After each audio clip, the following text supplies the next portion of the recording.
Hey y'all, welcome back to my channel. I wanted to show you a quick tip on how you can help your child with time management, right?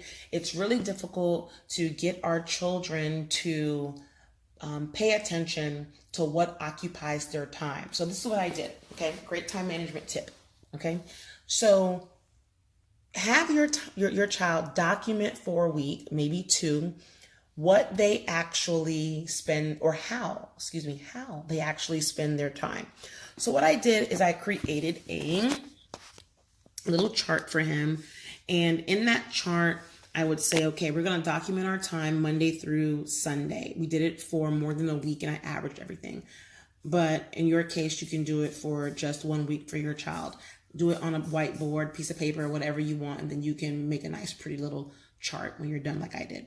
So they would document their time, and I had the various categories on that little spreadsheet on our whiteboard. Extracurriculars, homework, self-led learning, sleep, read, clean, relax, play, daily total, right? Daily total can't go over 24 hours because we only have 24 hours in a day. So let's say for Monday, he said for extracurriculars, he didn't have anything on Monday. Homeschool took about 3 hours. Self-led independent learning, 5 hours. He slept for 10 hours. He read for an hour. Let's say it took 30 minutes to clean. Let's say it took about 4.5 hours to play. That equals 24 hours. Now let's look at Tuesday. We're going to do the same thing. Okay. Same thing. I identified something in blue. This says relax, self-play, relax, time for yourself and play. 1 hour and 30 minutes. And then I marked here in blue why it was in blue. Blue, time may work in tangent, which means on that day we had extracurricular, we had homeschool, and we had time that he relaxed and he did his own thing and he played. Some of those things happened in tangent, concurrently. Okay, for that particular day. But again, 24 hours a day. So for extracurricular activities for the week, we spent an hour in extracurricular activities, those activities outside the home. For homeschool, we spent 27 hours that week. Independent learning, 25 hours. He slept 67 hours, read for 7. His cleaning time, chores, household contributions, about 3.5 hours for the week. And he took about 37.5 hours to just do him, relax, chill, play. You do what you want to do. The total should equal 168, right? Okay. I also created a little, not chart, but I also created something here that reminded me, 0.5 meant 30 minutes, 0.25 meant 15, 0.75 meant 45 minutes. A legend. Thank you. A legend. I created a legend. So once we had all that, I created a nice little pie chart so he can visually see what does that look like in terms of percentage. This also, guys, turned into a math lesson. We learned about percentages, okay? But it showed here out of his time for the week, if you have 24 hours in a day on average, what does it visually look like? 22.3% of your time is doing you playing, time for yourself, relaxing. 2.1% is spent doing your chores. 4.2% is spent reading, independent reading or required reading. You spend about 39.9% sleeping. You spend about 14.9%, self-led learning, self-directed learning, 16.1% in homeschool, and about 0.6% in extracurriculars. Let me also mention the relaxed self-play, that includes eating, that includes showering, taking a bath, taking a shower. It also includes, watching TV, playing video games, all those things that we do, right? So then I looked at him, or not looked at him, but then I asked him, what does that mean to you? This tells us a lot. This tells us about our priorities. Yeah, you want to sleep. Absolutely. So your sleep being at 39.9% at your age is perfectly fine. But this tells us where our priorities are, right? So our chilling, relaxing is about 40% of our time. Our education is about 27% of our time, and the self-led education is about 25% of our time. But when we add homeschool and when we add self-led or self-directed learning, the 27 plus the 25%, or hours. The 27 hours plus the 40.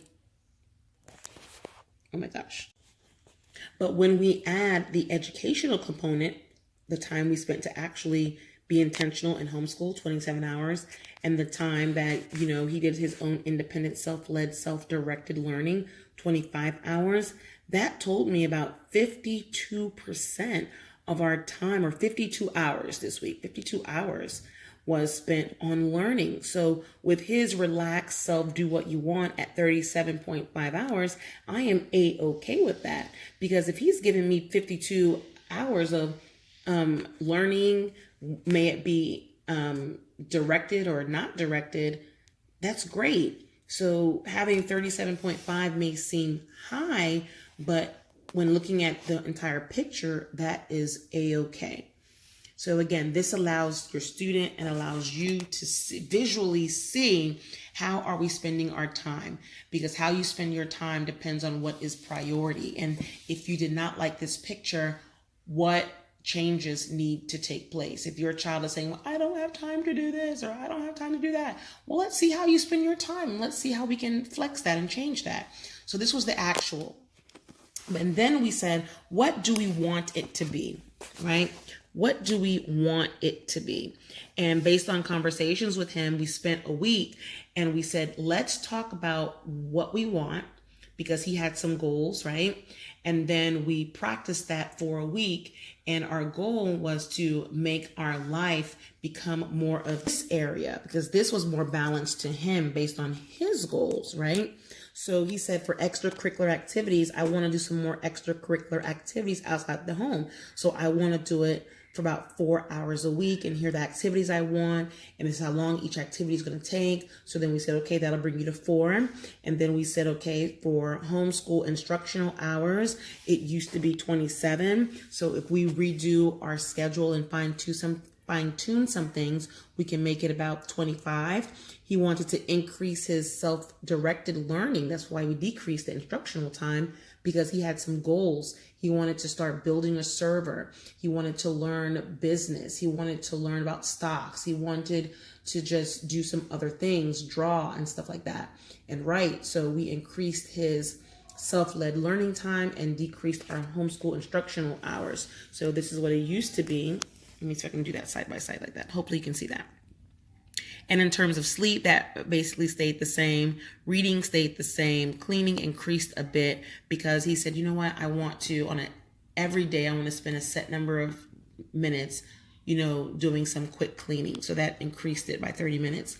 And then for the relaxing time, it went from 37 minutes to 37.5 hours, 37 hours and 30 minutes to 31 minutes. And he was like, I'm willing to give up the time that I take to just watch TV and play video games and throw it into some other categories like extracurricular and also that self-directed learning. And this is what our chart now looks like based on what he wanted. And then I would honestly say now in the 6th grade, looking back at this, he's absolutely more on this side of the scale rather than this side, because I allowed him to participate in this process of paying attention to how we spend our time.